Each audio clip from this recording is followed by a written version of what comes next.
Good morning everyone. कैसे हो भाई? चलो, Omkar, we are going to start the launch the new app और द अपग्रेडेड ऐप। इसी ऐप में वो अपग्रेड हो जाएगा और जितनी भी आपको ये प्रॉब्लम्स हैं वो सारी सॉल्व हो जाएंगी। ठीक है, ओमकार पांडे। चलो, तो लास्ट क्लास में हम डिस्कस कर रहे थे नेशनल इनकम।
रोहित शर्मा, मज़ा आ गया नेशनल इनकम में।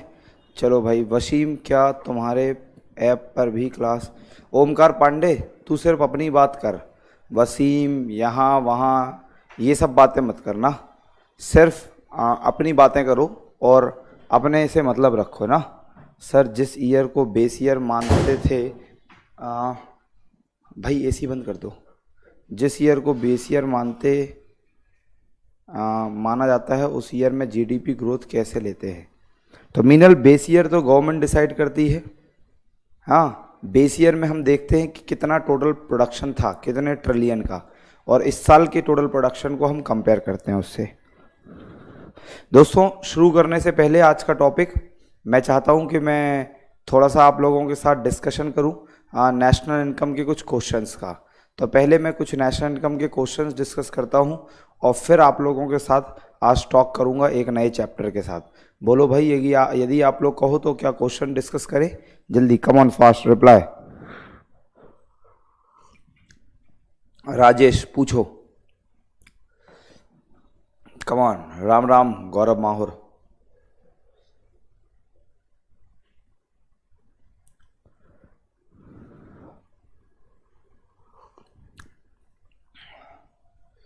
Rajesh, ask the question.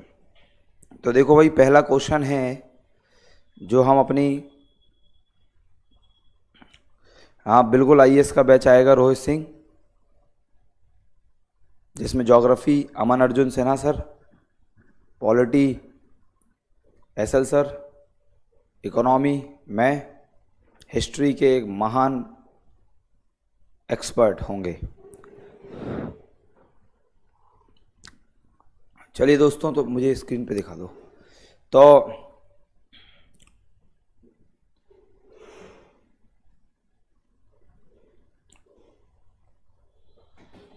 देखो भाई, पहला क्वेश्चन है आप लोगों के सामने जो मैंने अपनी क्लास में डिस्कस नहीं किया। इकोनॉमिक्स के क्वेश्चन लगाने के लिए बुक बता दीजिए। बिल्कुल बता देंगे। चलिए देखिए, पहला क्वेश्चन है फोर्स्ड सेविंग। ये देखिए आप, पहला क्वेश्चन है फोर्स्ड सेविंग रेफर्स टू। अब फोर्स्ड सेविंग क्या होता है? जब हम बात करते हैं फोर्स्ड सेविंग, यहाँ पर नहीं दोस्तों, इस साइड। जब हम बात करते हैं फोर्स्ड सेविंग, तो फोर्स्ड सेविंग का मतलब है कि जहाँ ऐसा नहीं है कि मेरा मन हो पैसा सेव करने का, लेकिन गवर्नमेंट ने मैंडेटरी, सरकार ने मैंडेटरी, कंपलसरी ये बोला है कि मुझे सेव करना ही करना है और मुझे पैसा बचत करनी ही करनी है, तो उसे मैं कहूँगा forced saving, right.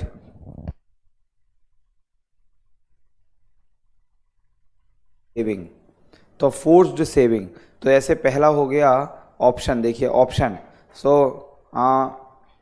Compulsory deposits imposed on income tax payer, तो जो इनकम टैक्स पेयर्स हैं उसमें जो कंपल्सरी डिपॉजिट्स हो रहा है, जैसे हम जो अब बताएंगे आपको आने वाले समय में टीडीएस।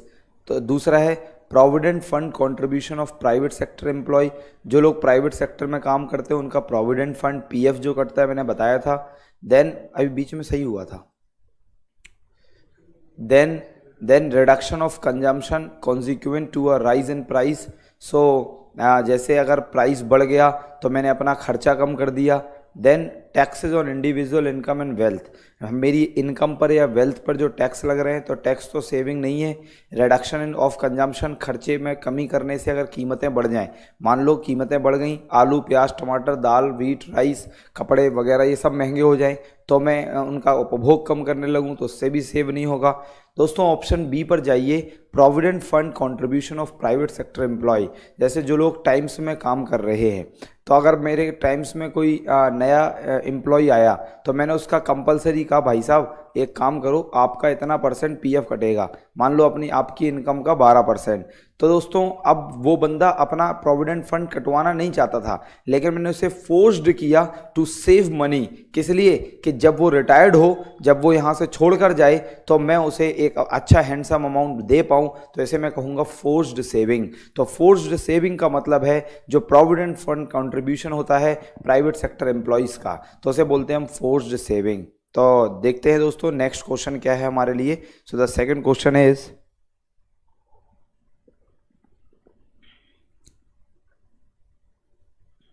तो हम नेशनल इनकम के पहले क्वेश्चंस कंप्लीट करते हैं। रोहित शर्मा मुकुल आनंद, बहुत बढ़िया जवाब।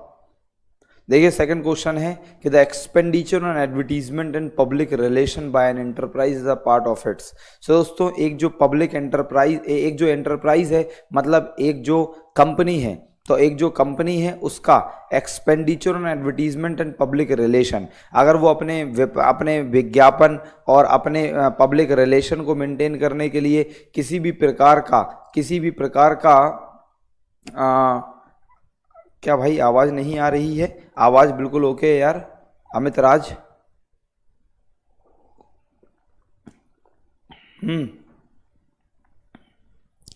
वैसे हम ऑफलाइन वीडियो में देख लेंगे आप। दोस्तों the expenditure on advertisement and public relation किसी भी कंपनी के द्वारा तो क्या है? Consumption of fixed capital, final consumption expenditure, intermediate consumption and final capital, find capital. तो देखिए पहला है कंजम्पशन ऑन फाइंड कैपिटल। तो जो फाइंड कैपिटल है मतलब जैसे मैंने जो चालान वालान लग गया, ऐसे भी टाइम्स ऑफलाइन में क्या हुआ, हम लोगों ने कहीं पैम्पलेट वगैरह बंटवा दिए तो एमसीडी वाले हमें चालान पकड़ा गए 2000 रुपये का, तो अभी हमने उसका चालान पे किया, तो जो उसमें हमने जो खर्च किया फाइंड पर वो फाइनल कंजम्पशन एक्सपेंडिचर, अंतिम उपभोग व्यय। तो दोस्तों ये एडवर्टीजमेंट वगैरह हम किस लिए करते हैं? एडवर्टीजमेंट वगैरह करते हैं जिसलिए जैसे अब मैं मान लो एक सर्विस प्रोवाइड कर रहा हूँ कोचिंग, इसके लिए मैं एडवर्टीजमेंट करता हूँ, एडवर्टीजमेंट कर रहा हूँ, तो क्या वो मेरा फाइनल कंजम्पशन है? नहीं। The option C is right, that is called, जो लोग आंसर दे रहे हैं वो ऐसे नहीं, ऐसे बोले 2 का ये, A का ये, जिस तरीके से मुझे 1 का ये, 3 का ये, 4 का ये। तो दोस्तों सेकंड का करेक्ट आंसर है कि जब मैं एडवर्टीजमेंट पे पैसा खर्च कर रहा हूं, पब्लिक रिलेशन मेंटेन पर पैसा खर्च कर रहा हूं, तो मेरा वो क्या है? इंटरमीडिएट कंजम्पशन है। वो मैं इसलिए कर रहा हूं क्योंकि दोस्तों इसलिए कर रहा हूं क्योंकि अब मुझे वो खर्चा इसलिए करना है एडवर्टीजमेंट पर कि जिससे मेरा जो सर्विस है, मेरी जो सेवाएं हैं वो, या जो मेरे प्रोडक्ट्स हैं वो मार्केट में अच्छी तरह उनकी डिमांड हो और वो बहुत ज़्यादा बिकें। तो 2 का answer correct is intermediate consumption. तो याद रखना जो एडवर्टीजमेंट और पब्लिक रिलेशन पर खर्च होता है तो वो कौन सा खर्च है? मध्यवर्ती उपभोग, सी इंटरमीडिएट कंजम्पशन, मध्यवर्ती उपभोग। चलते हैं दोस्तों नेक्स्ट क्वेश्चन को जरा देखते हैं कि नेक्स्ट क्वेश्चन आपके लिए क्या है। तो next question please.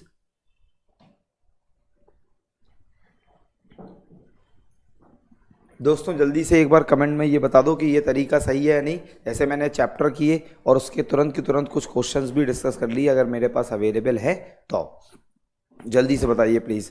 Which of the following represent the savings of the private sector corporate sector कि जो प्राइवेट कॉरपोरेट सेक्टर हैं, जो कंपनीज़ हैं, जो प्राइवेट कंपनीज़ हैं, उनमें उनकी इनमें से क्या सेविंग्स हैं। तो देखिए undistributed profit, excess of income over expenditure, dividend paid to share holder and total profit of a company. So अब प्राइवेट कॉरपोरेट सेक्टर की जो सेविंग्स हैं वो क्या है। सो मौज हो जाएगी सर ऐसे तो ठीक है भाई दीक्षामित सिंह। देखिए अब जो प्राइवेट सेक्टर्स कंपनी हैं उनकी इनमें से सेविंग्स क्या हैं, उनकी इनमें से बचत क्या है। तो अब अगर हम प्राइवेट कंपनीज़ की, जैसे अब टाइम्स एक प्राइवेट कंपनी है, तो एक प्राइवेट कॉरपोरेट सेक्टर्स जो है इनमें से उनकी सेविंग्स क्या कहलाती हैं, इनमें से उनकी बचत क्या होती हैं। तो देखिए अब अनडिस्ट्रीब्यूटेड प्रॉफिट, करण यादव जबलपुर, भाई अब इसको हिंदी में भी लिखना बहुत मुश्किल है, लेकिन मैं इन क्वेश्चंस का आपको पीडीएफ हिंदी में दे दूंगा। इस पर आप मुझे ट्रस्ट रखो, मेरे पास है, अभी के अभी है और मैं अपलोड करा दूंगा, उसकी चिंता मत करो। अमन यादव, अब इसी क्वेश्चन को मैं तुरंत नीचे हिंदी में लाऊं तो उसके लिए मुझे थोड़ा वर्कआउट करना पड़ेगा। और अभी क्या ये कोई प्लान नहीं था कि मैं क्वेश्चन कराऊंगा, मैं उसका कोई चैप्टर स्टार्ट करूंगा, लेकिन आप लोगों की सेवा के लिए ये थोड़ा एक्स्ट्रा योगदान है, राइट। तो एक्स्ट्रा योगदान है तो इसे प्रसाद मानो और अपना हुक्म मत चलाओ कि हिंदी में भी हो अंग्रेजी में भी हो। मैं हर क्वेश्चन को ट्रांसलेट हिंदी में भी कर रहा हूँ। अमन, क्या आप लोग मेरी बात समझ पा रहे हैं? किरण, दोस्तों जो प्राइवेट कॉरपोरेट सेक्टर्स हैं उनकी इनमें से क्या सेविंग्स होंगी। तो देखिए अनडिस्ट्रीब्यूटेड प्रॉफिट होता क्या है, देखिए अब ये अनडिस्ट्रीब्यूटेड प्रॉफिट अवितरित लाभ, अवितरित लाभ क्या है तो मैं आप लोगों को बताऊं कि जब किसी कंपनी के पास प्रॉफिट आता है, जब किसी कंपनी के पास लाभ आता है, तो वो कंपनी अपने प्रॉफिट, अपने लाभ का क्या करती है, पहले इसके बारे में बता देते हैं। तो सबसे पहले एक कंपनी अपने प्रॉफिट का सरकार को एक हिस्सा देती है, जैसे हम बोलते हैं कॉरपोरेट टैक्स, हिंदी में बोलते हैं निगम कर। तो दोस्तों सबसे पहले सरकार अपने प्रॉफिट का, अपने लाभ का एक हिस्सा सरकार को टैक्स के रूप में देती है, जैसे बोलते हैं कॉरपोरेट टैक्स, जैसे बोलते हैं निगम कर। जब दोस्तों कॉरपोरेट टैक्स चला गया, उसके बाद कंपनी अपने शेयर होल्डर्स को एक हिस्सा देती है, जैसे बोलते हैं डिविडेंड और हिंदी में बोलते हैं लाभांश। दोस्तों जो शेयर होल्डर्स हैं, अंशधारक है मेरी कंपनी के, चूँकि मेरी कंपनी एक प्राइवेट कॉरपोरेट है, मेरी कंपनी एक रजिस्टर्ड कंपनी है, जो कंपनीज एक्ट 1956 जो 2013 में रिवाइज हुआ। अब जब मेरी कंपनी एक रजिस्टर्ड कंपनी है तो अब मैंने अपनी कंपनी को रजिस्टर्ड करा रखा है, तो मेरी कंपनी के कुछ शेयर होल्डर्स भी हैं। अब ये शेयर होल्डर्स क्या होते हैं, शेयर्स क्या होता, वो हम आने वाली क्लासेस में देखेंगे। तो जब किसी कंपनी के पास प्रॉफिट आया तो उसने सबसे पहले अपना एक हिस्सा गवर्नमेंट को दिया एज अ कॉरपोरेट टैक्स, एक निगम कर के रूप में। जब वो कॉरपोरेट टैक्स बच गया तो उसके बाद गवर्नमेंट को उसने क्या, तब सबसे पहले उस कॉरपोरेट टैक्स देने के बाद फिर कंपनी ने क्या किया, फिर कंपनी ने अपने शेयर होल्डर्स को डिविडेंड दिया। तो जितने भी कंपनी के शेयर होल्डर्स हैं उन्हें मैं डिविडेंड, लाभांश वितरित करता हूं। अब जब कंपनी ने डिविडेंड दे दिया तो थोड़ा सा वीडियो रोकेगा, क्योंकि जब बीच में मैं क्वेश्चन इसमें इंस्टॉल करूंगा तो रचना, तो वीडियो थोड़ा सा रोकेगा, फिर चलता रहेगा ना। तो दोस्तों इसके अलावा शेयर होल्डर्स को प्रॉफिट का हिस्सा भी चला गया।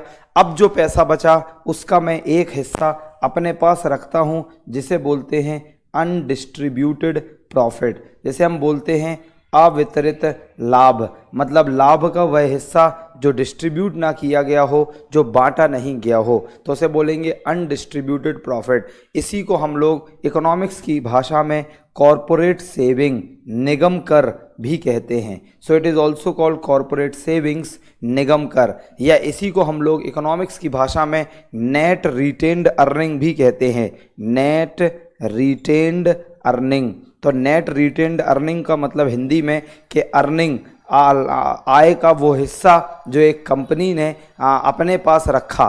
क्यों रखा ये अनडिस्ट्रीब्यूटेड प्रॉफिट या कॉरपोरेट सेविंग?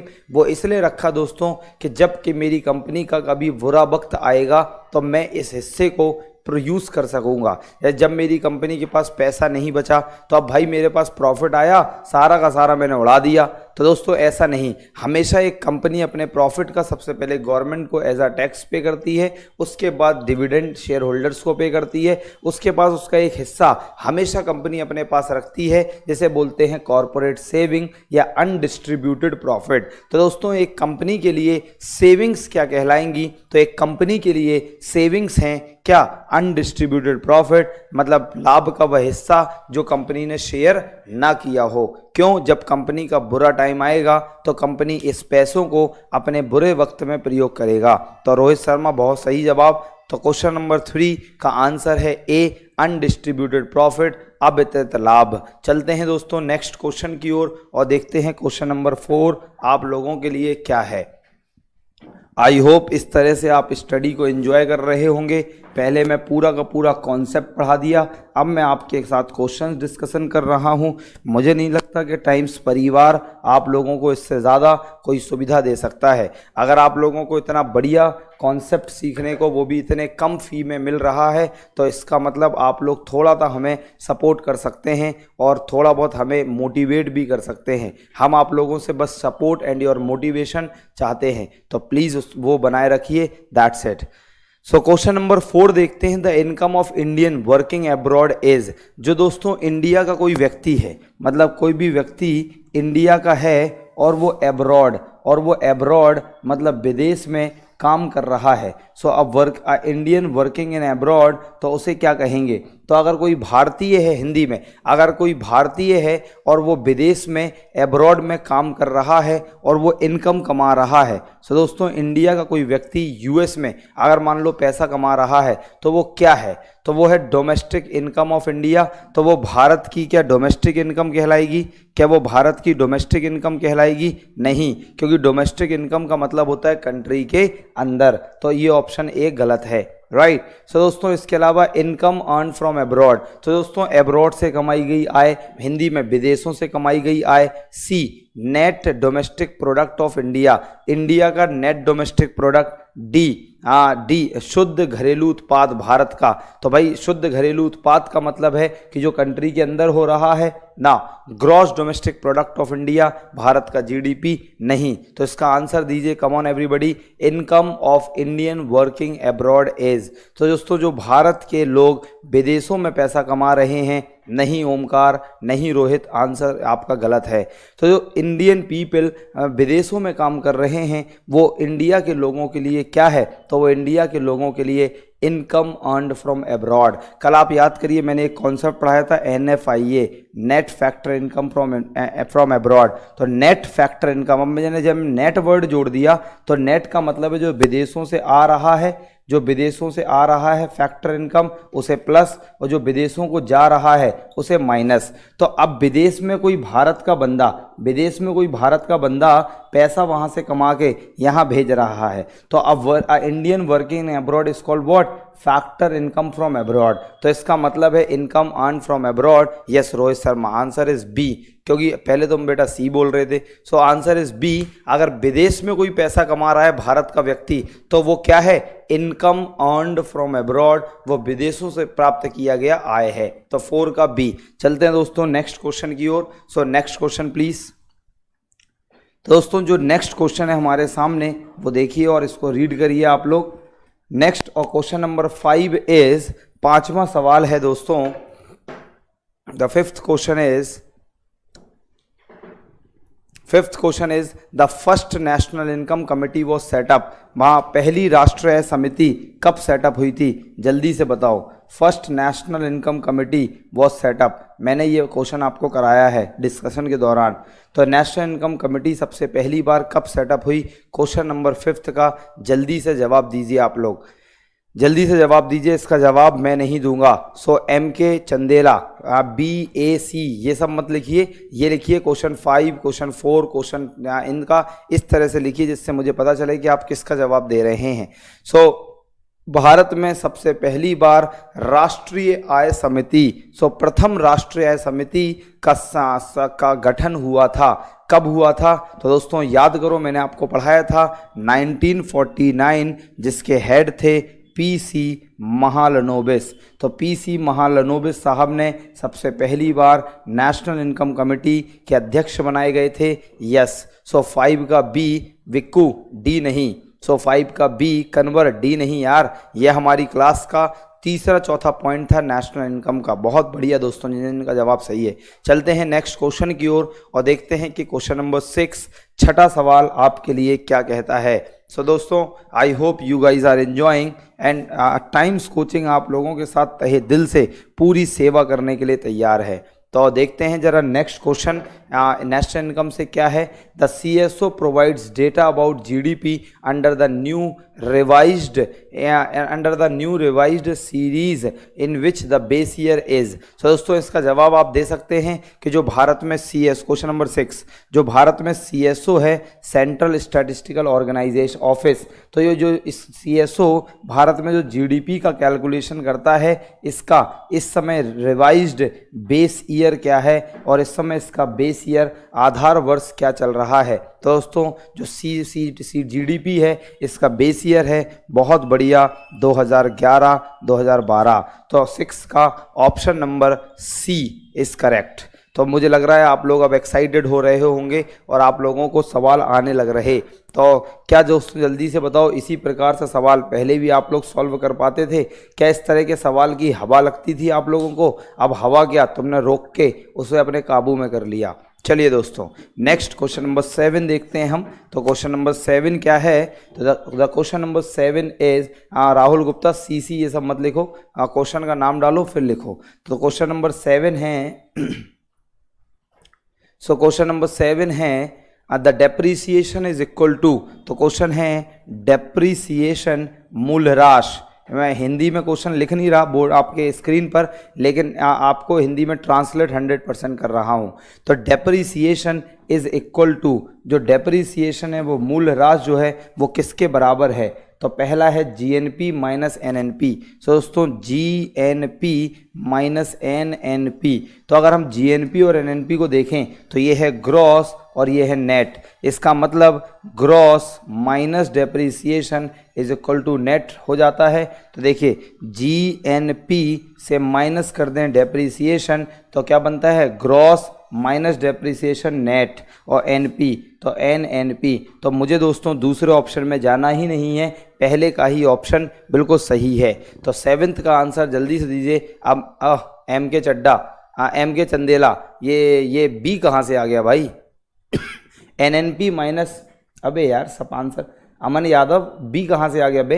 ये NNP और GNP कैसे? NNP और माइनस GNP।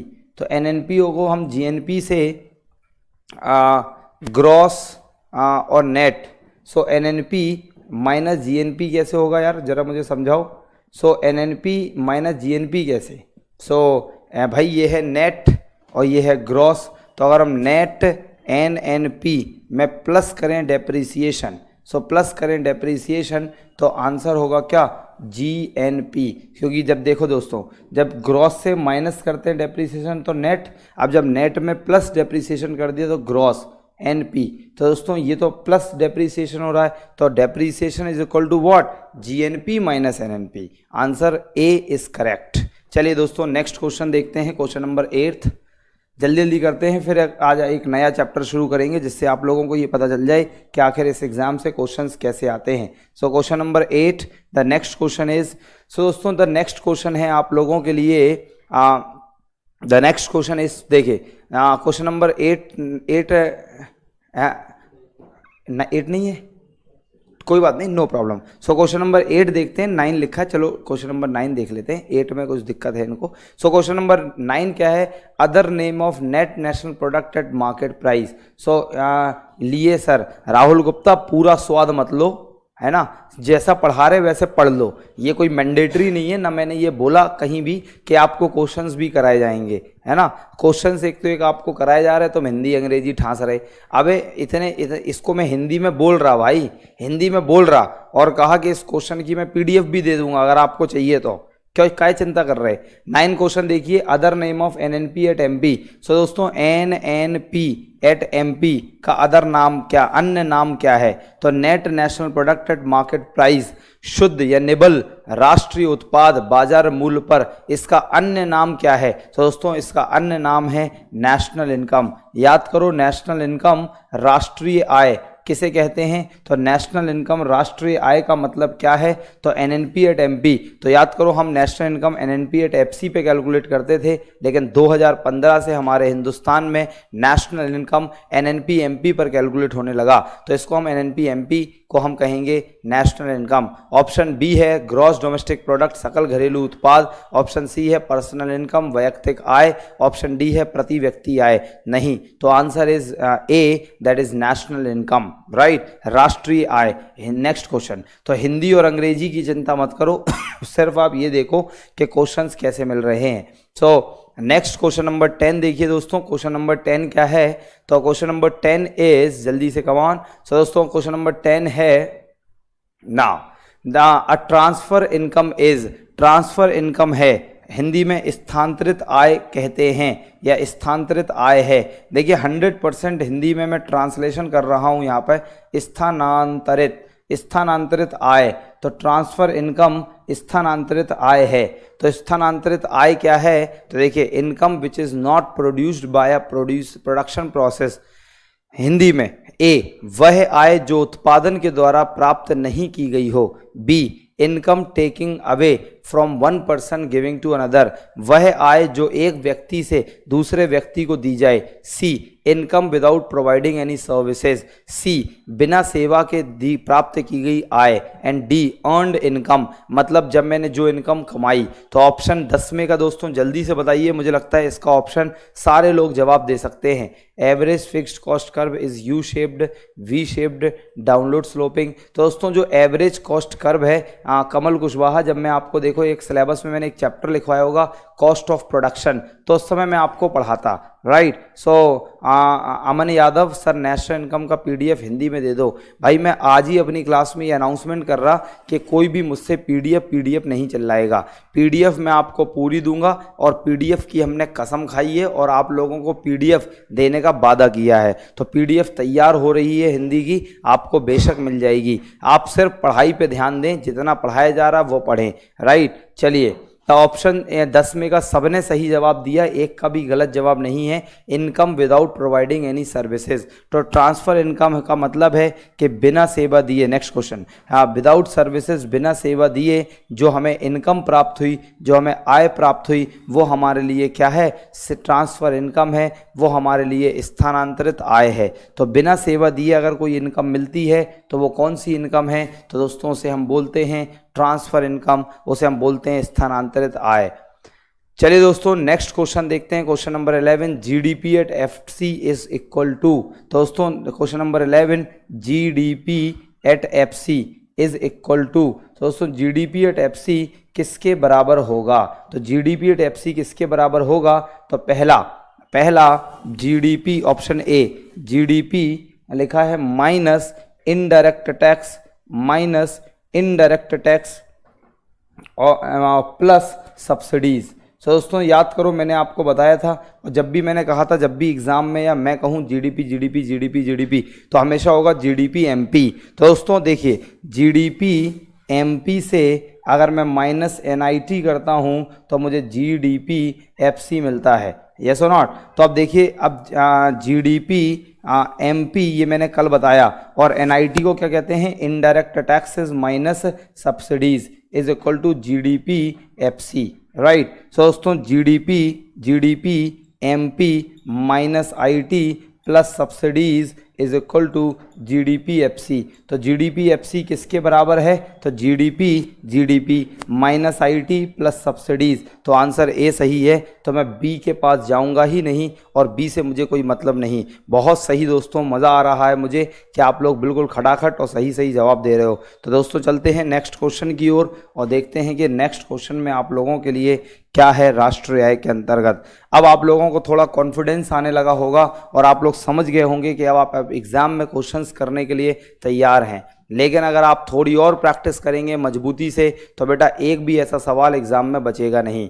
तो क्वेश्चन नंबर 12 देखते हैं 12वां क्वेश्चन क्या कह रहा है, और एक बढ़िया सवाल है दोस्तों, देखिए conceptual.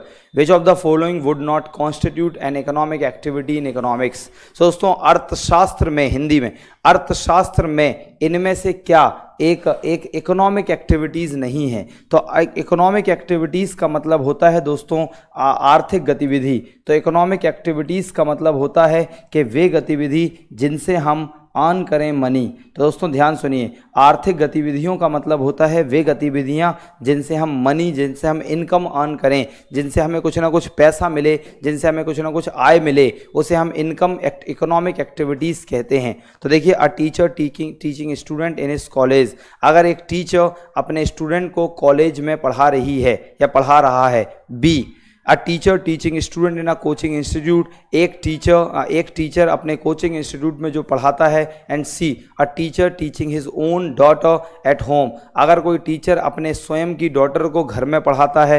And D a teacher teaching student under Sarva Shiksha Abhiyan scheme, अगर कोई टीचर सर्व शिक्षा अभियान स्कीम के अंतर्गत पढ़ाता है। तो दोस्तों देखिए A a teacher teaching student in his college, यदि बहुत बढ़िया जवाब, बिना डिस्कशन के आपने जवाब दे दिया। अगर कोई टीचर किसी कॉलेज में पढ़ाता है तो इसका मतलब है उसे पैसा मिलेगा, तो वो इकोनॉमिक एक्टिविटीज़ है, वो मनी कमाएगा।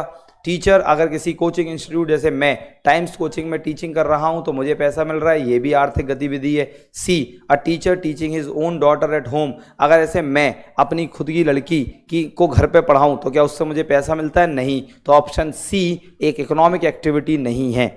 अब ये तो इकोनॉमिक एक्टिविटी की बात हो गई। अब इसी का जस्ट ऑपोजिट होता है नॉन इकोनॉमिक एक्टिविटीज़। तो नॉन इकोनॉमिक एक्टिविटीज़ गैर आर्थिक गतिविधियां। तो गैर आर्थिक गतिविधियों का मतलब क्या है? जैसे अब मैं गया मंदिर, वहाँ की मैंने पूजा, तो वो एक एक्टिविटी है, लेकिन क्या उस पूजा करने से मुझे पैसा मिला? नहीं। तो this is called non economic activity. और सी वाला ऑप्शन है teacher teaching his own daughter at home, अगर एक टीचर अपने खुद की डॉटर को घर पे पढ़ाता है तो क्या उसे पैसा मिलता है? नहीं। तो उसे कहेंगे नॉन इकोनॉमिक एक्टिविटीज़, गैर economic activities, right. So next question please.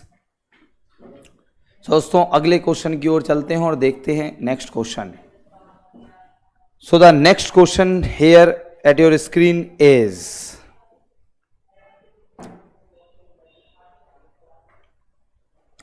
Question number 13 है विच of the following is not a method of measuring national income. तो इनमें से राष्ट्रीय आय के आकलन की कौन कौन सी विधि है?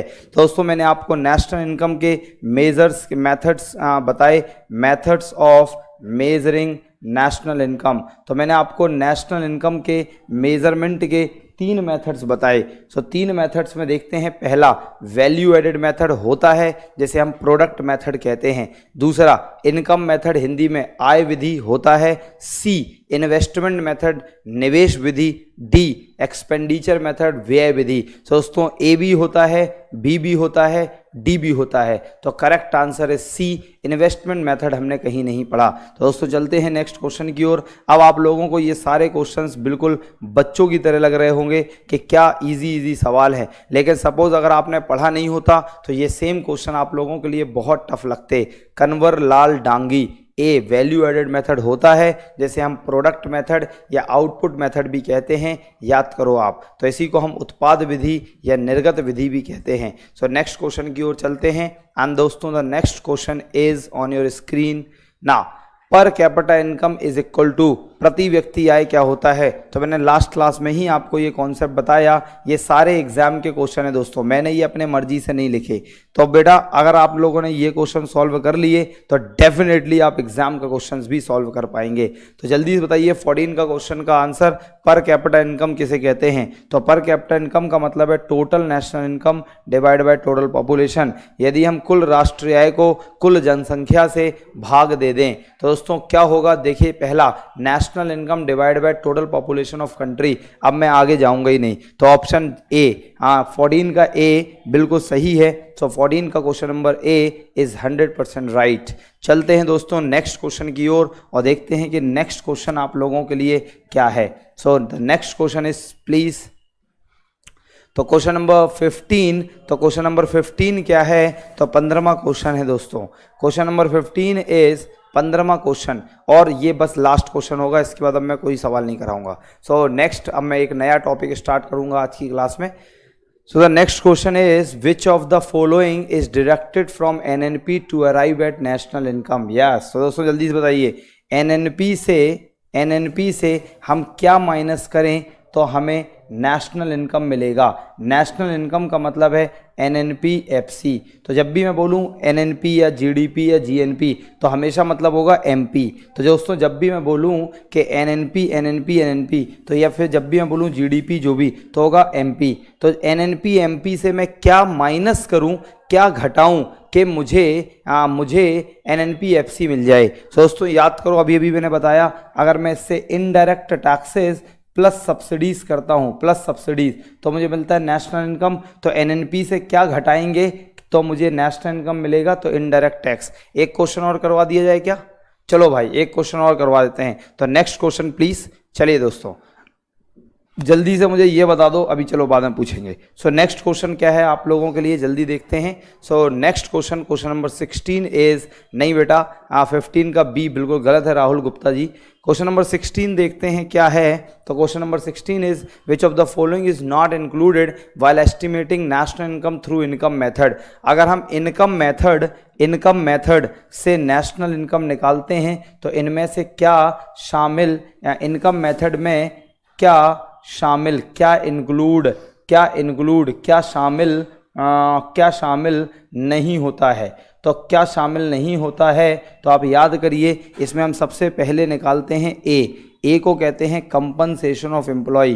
कंपनसेशन ऑफ एम्प्लॉय में हमने कुछ चीज़ें पढ़ी थी, क्या क्या जल्दी बताइए। इसमें हमने पढ़ा था ए में क्या क्या पढ़ा, कंपनसेशन ऑफ एम्प्लॉय में सबसे पहले हमने पढ़ा रिटायरमेंट पेंशन। तो जो हमें रिटायरमेंट पेंशन मिलता है वो इसमें शामिल होता है। भाई एसी ऑन कर दो, रिटायरमेंट पेंशन। फिर हमने बी पढ़ा, सेकंड इसका देखा कि employers contribution to social security scheme. तो जो एम्प्लॉयर्स कंट्रीब्यूट करते हैं, employers contribution to social security. अभी पढ़ा प्रोविडेंट फंड, जो प्रोविडेंट फंड फोर्स सेविंग है आप लोगों की वो। एंड सी, इसमें हमने थर्ड देखा कि इसमें थर्ड वाला हमने देखा कि थर्ड है क्या, तो इसमें थर्ड है wages and salaries paid in cash and kind. जो भी वेजेस और सैलरीज मिलती है वो भी शामिल होता है। अब हम देखते हैं बी। तो इसमें हमने बी वाला देखा था क्या, तो इसमें हमने बी देखा था ऑपरेटिंग सरप्लस। तो ऑपरेटिंग सरप्लस का मतलब है क्या, ऑपरेटिंग सरप्लस में सबसे पहले हमने देखा रेंट जो किराया है, एंड सेकंड हमने देखा रॉयल्टी जो रॉयल्टी है, एंड थर्ड हमने देखा इंटरेस्ट जो ब्याज है, एंड फोर्थ हमने देखा क्या, profit. And the C A B and C हमने देखा मिक्स्ड इनकम जो मिक्स्ड आय वगैरह होती है। तो दोस्तों ये सारी चीज़ें नेशनल इनकम में शामिल होती हैं। अब ऑप्शन देखते हैं इनकम मेथड में, तो ये सारी चीज़ें शामिल होती हैं। तो ऑप्शन देखते हैं रेंट। तो भैया रेंट देखो ये लिखा है तो इसका मतलब ये तो शामिल है, ए कट गया। बी मिक्स्ड इनकम, दोस्तों जो मिक्स्ड इनकम है ये भी शामिल है। And C pension, and D undistributed profit. तो देखो भाई अब इसका थोड़ा सा कॉम्प्लेक्स क्वेश्चन है। पेंशन को हम दो तरीके से पढ़ते हैं। देखो यहाँ पे लिखा है रिटायरमेंट पेंशन, इसका मतलब पेंशन तो इंक्लूड हो रहा है। एंड डी अनडिस्ट्रीब्यूटेड प्रॉफिट मतलब कंपनी का वो हिस्सा, अभी भी बताया प्रॉफिट का जो कंपनी ने अपने पास रखा, जब अपने पास रखा उसे डिस्ट्रीब्यूट नहीं किया, तो आंसर इज डी। तो 16 का करेक्ट आंसर है डी, क्योंकि जब वो डिस्ट्रीब्यूट ही नहीं हुआ तो वो कैसे कंपनी बांटेगी। सो मुझे लगता है इतने क्वेश्चंस काफ़ी हैं। नेक्स्ट चैप्टर स्टार्ट करते हैं। ऐसे क्वेश्चंस कराने को मैं आपको पूरे 10-12 घंटे भी इकोनॉमिक्स के क्वेश्चंस करा सकता हूं। और कभी अगर मूड बहुत अच्छा रहा तो किसी दिन हम यूट्यूब पर लाइव सेशन स्टार्ट करेंगे और उसमें 10-12 घंटे सिर्फ इकोनॉमिक्स के क्वेश्चंस देखेंगे। और अगर आप लोग कहें तो बहुत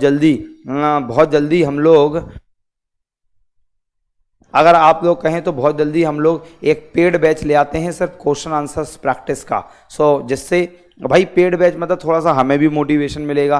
और भैया बिना पैसों के दुनिया चलती नहीं है, आप लोग जानते हैं ना आमिर। वो दोस्तों चलते हैं। तो नेक्स्ट क्वेश्चन इज तो ना नेक्स्ट क्वेश्चन नहीं, अब चलते हैं और जल्दी से बस ये बता दीजिए क्या मज़ा आया।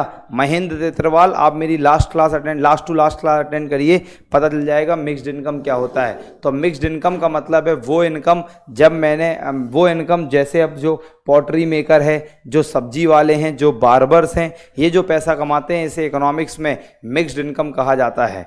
तो जल्दी से बताएं दोस्तों, क्या आज के सेशन में मज़ा आया? पता नहीं चला यार, 10:15 हो गए भाई, पूरा 45 मिनट्स लग गया यार। सो नेक्स्ट अब चलते हैं बेटा, जल्दी से एक नया चैप्टर स्टार्ट करते हैं। एंड द नया चैप्टर जो हम डिस्कस करने जा रहे हैं क्लास में वो है बैलेंस ऑफ पेमेंट, वो है भुगतान संतुलन। बैलेंस ऑफ पेमेंट, भुगतान संतुलन। सो देखते हैं कि बैलेंस ऑफ पेमेंट, भुगतान संतुलन क्या है। सो बैलेंस ऑफ पेमेंट, भुगतान संतुलन क्या होता है? स्वाद आया है नहीं? जल्दी बताओ आज की क्लास में। कम ऑन एवरीबॉडी, पीडीएफ चिल्लाते रहते हुए तुम लोग। सो बैलेंस ऑफ पेमेंट, भुगतान संतुलन क्या होता है जरा देखते हैं।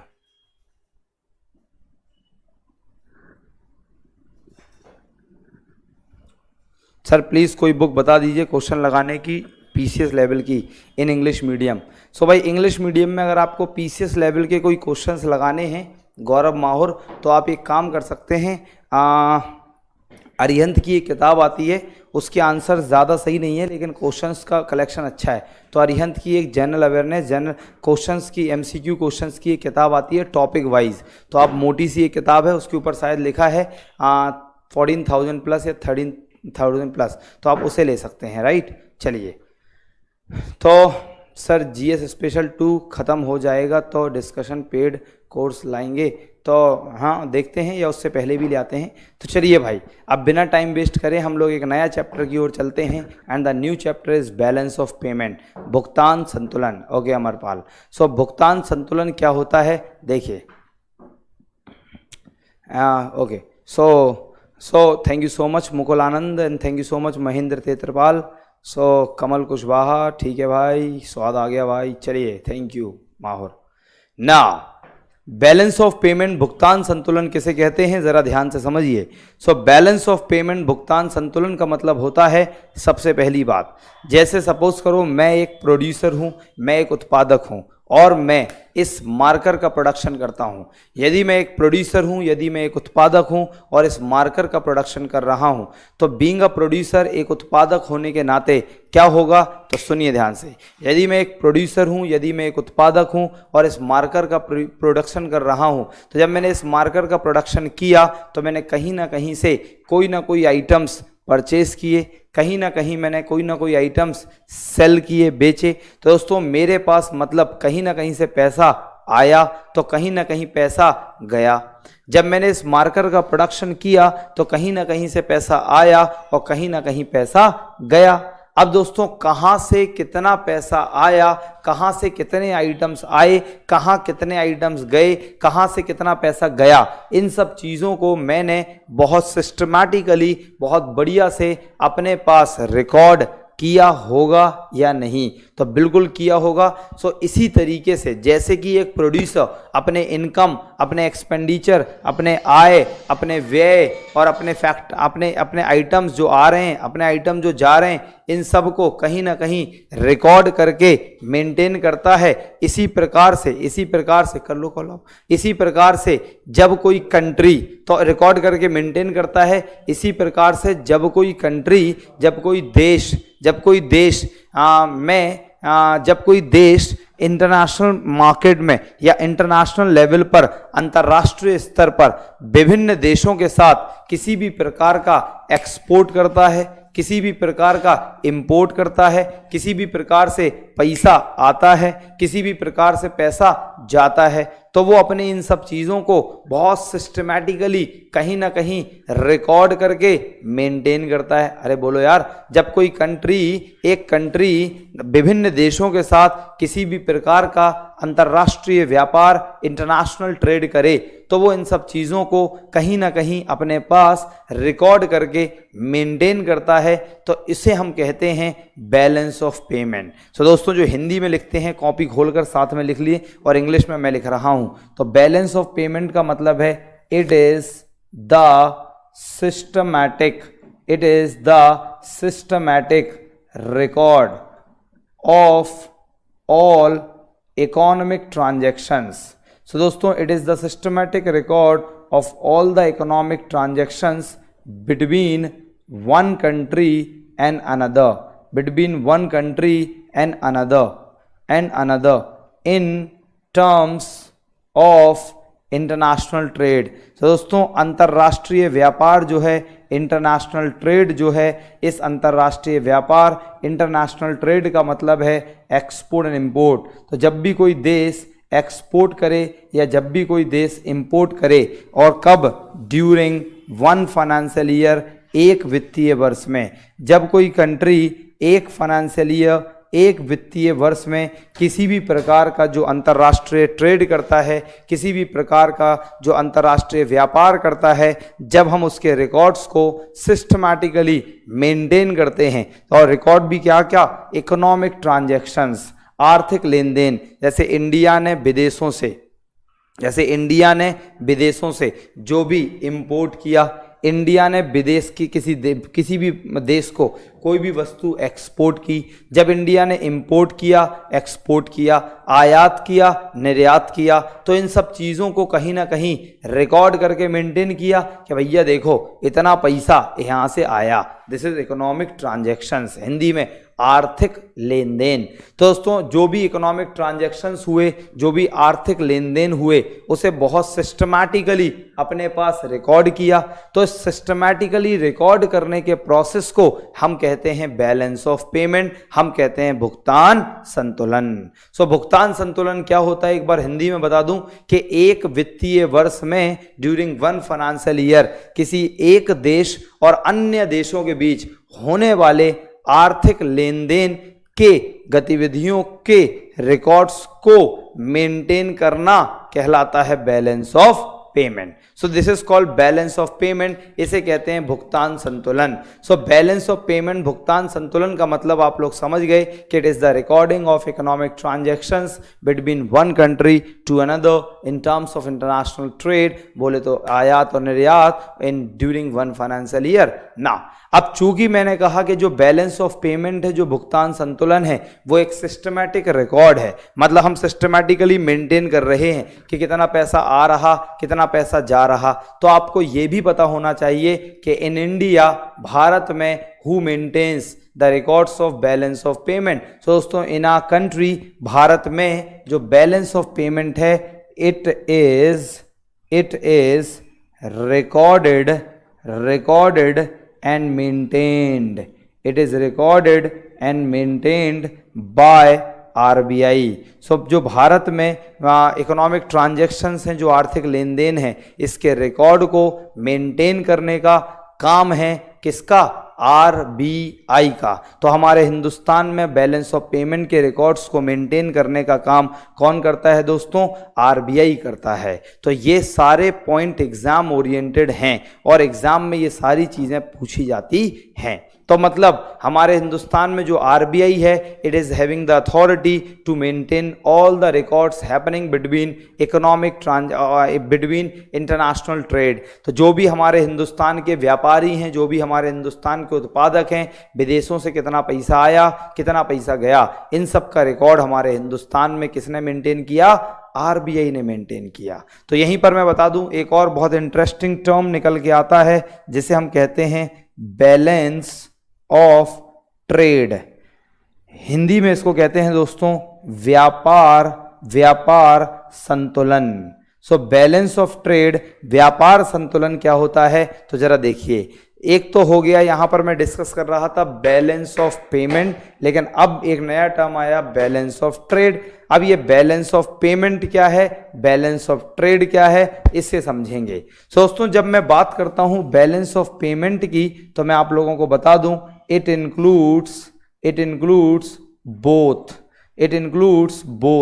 बोथ का मतलब है इट इंक्लूड्स बोथ क्या, export and import of, it includes export and import of both का मतलब क्या है, गुड्स एंड सर्विसेज। मतलब जो बैलेंस ऑफ पेमेंट है, जो भुगतान संतुलन है, वो गुड्स को भी मेंटेन करता है और सर्विसेज के भी रिकॉर्ड्स को मेंटेन करता है। मतलब जो व्यापार संतुलन है, जो बैलेंस ऑफ पेमेंट है, जब एक कंट्री से दूसरी कंट्री में जो भी वस्तुओं का एक्सपोर्ट इंपोर्ट हुआ, जो भी सेवाओं का एक्सपोर्ट इंपोर्ट हुआ, अब ये वस्तुएं और सेवाओं के एक्सपोर्ट इंपोर्ट से क्या मतलब है तो जरा समझें।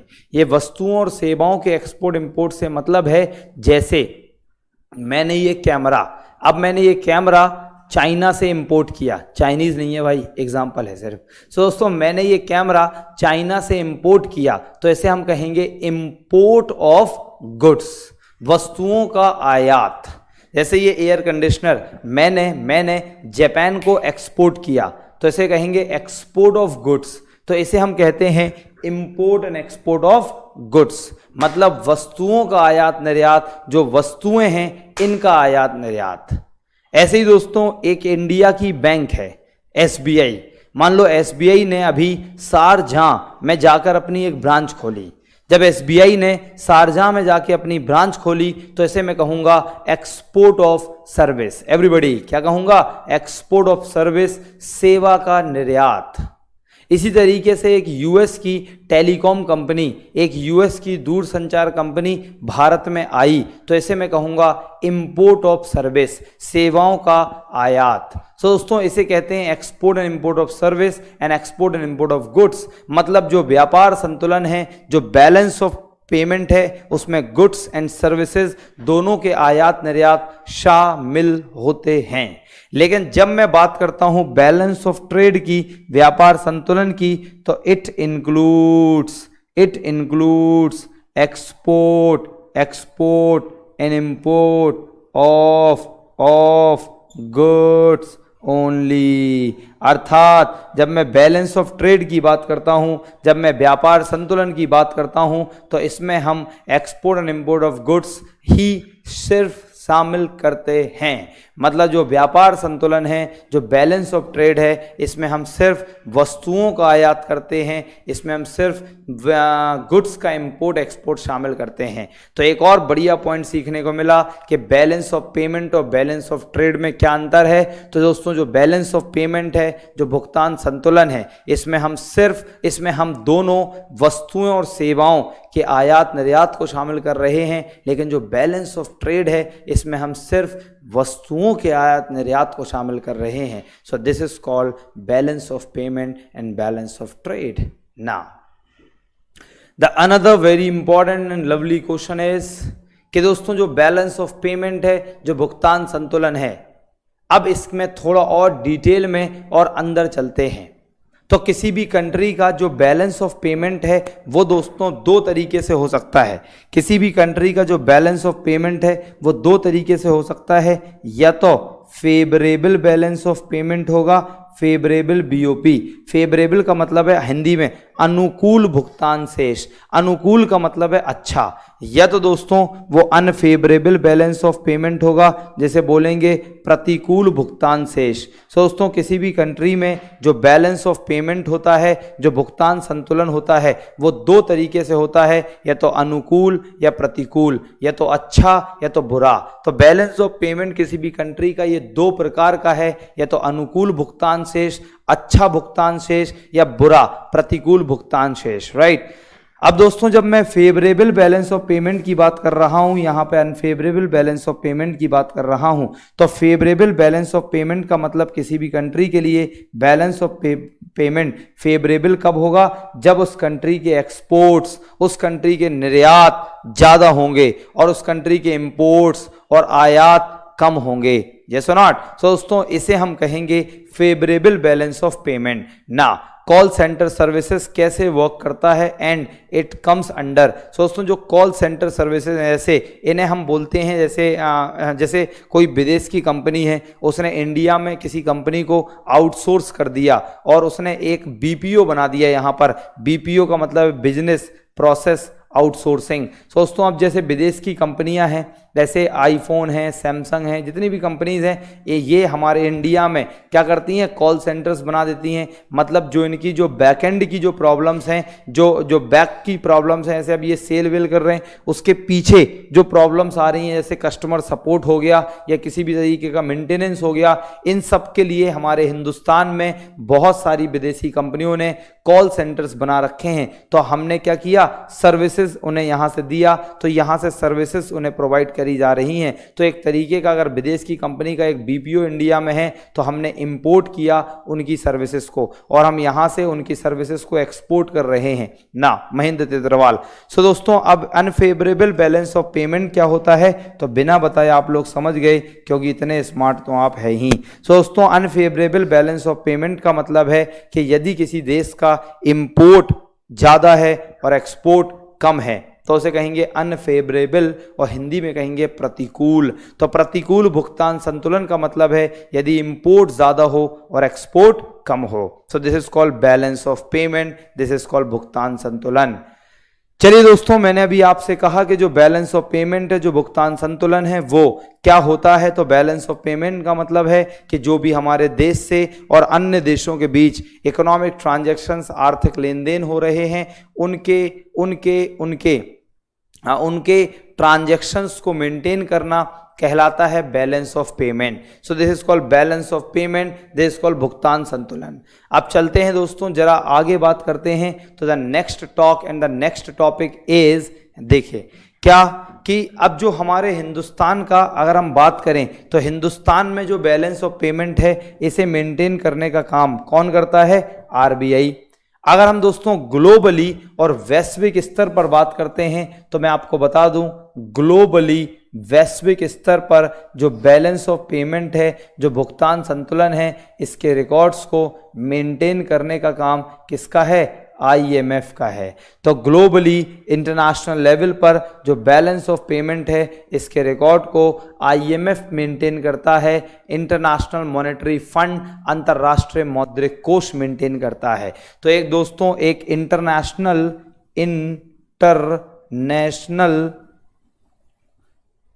मॉनेटरी फंड, तो इंटरनेशनल मॉनेटरी फंड जो एक आईएमएफ है, हिंदी में अंतरराष्ट्रीय मौद्रिक कोष।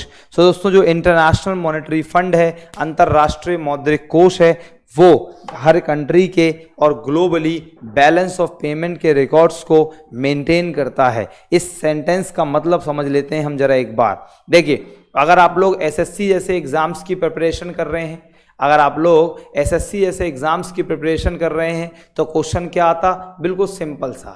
अभी मैं जब क्वेश्चंस कराऊंगा या आप किसी भी किताब से क्वेश्चंस पढ़िए तो क्वेश्चन लिखा होगा बिल्कुल सिंपल, क्या कि balance of payment deals with, या balance of payment is related with, या बैलेंस ऑफ पेमेंट इज, तो उसमें लिखा होगा सिर्फ एक्सपोर्ट एंड इंपोर्ट, राइट।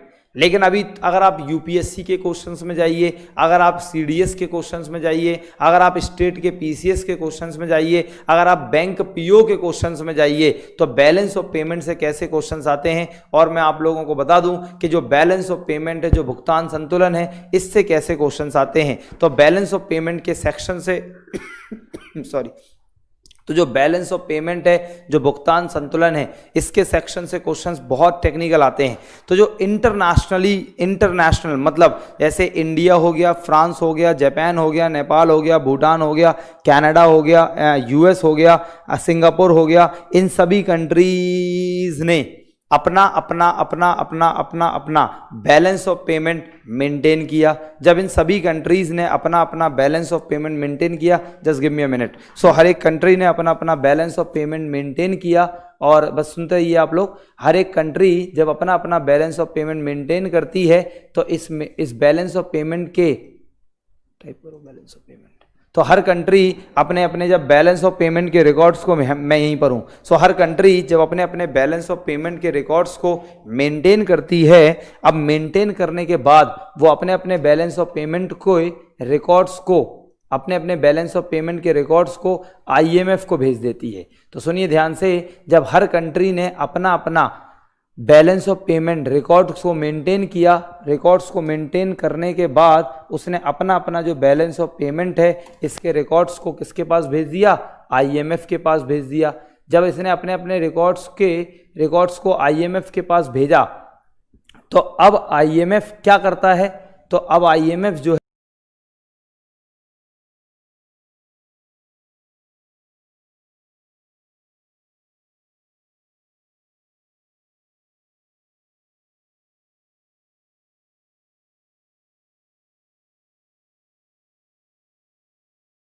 है इंटरनेशनल मॉनेटरी फंड, वो इंटरनेशनल लेवल पर हर एक कंट्री के बैलेंस ऑफ पेमेंट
के रिकॉर्ड्स को अपने पास मेंटेन करता है। तो हर एक कंट्री का बैलेंस ऑफ पेमेंट का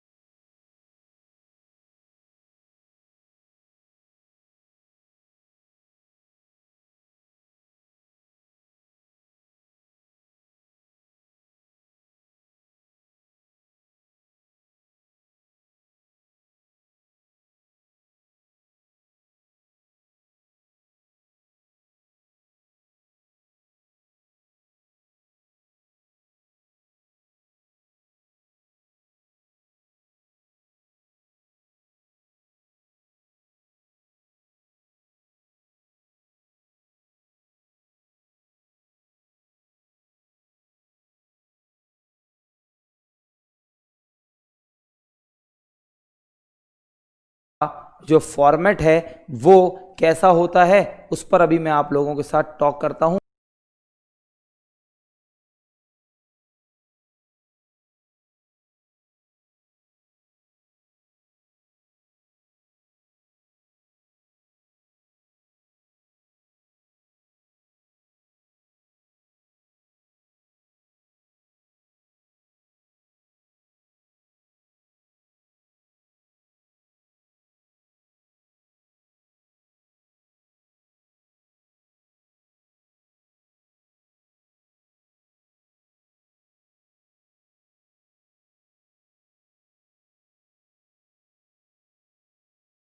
लेकिन मैं आप लोगों को अगर मुझे मिलता है तो मैं कुछ दिखाने की कोशिश कर रहा हूं।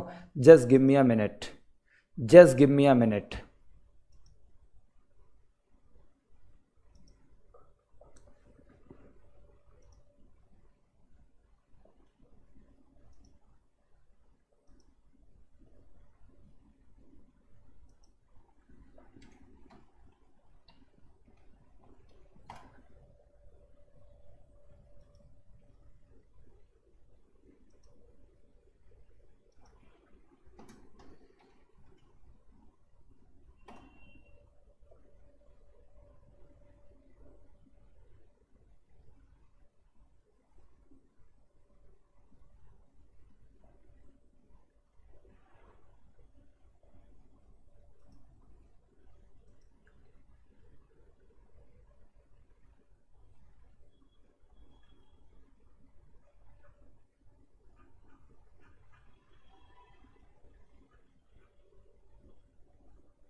तो दोस्तों ये पूरी स्क्रीन पे लगा देना ना। तो दोस्तों अब देखिए, अब मैं आपको एक इमेज दिखाने की कोशिश करता हूं, क्योंकि स्मार्ट क्लासेस हैं तो स्मार्ट तरीके से होनी चाहिए। अरे बोलो यार, कम ऑन एवरीबॉडी।